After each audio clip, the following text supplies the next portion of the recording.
So you want to make a shoulder rig but you don't have almost any money. Use one of these drills to go through about half the thickness of the plank. Use a smaller drill to drill all the way through. Use a wing nut and a wing screw. And then use a little bracket. And then you plop. And then you plop. And then you screw it together and it looks like this. Then I took an old tripod and took off its head and then I screw through it. So now I can use my quick release plate.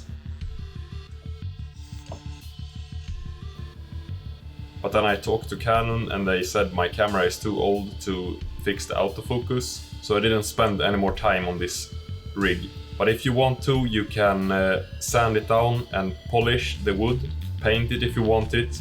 I would put some padding on the shoulder bit.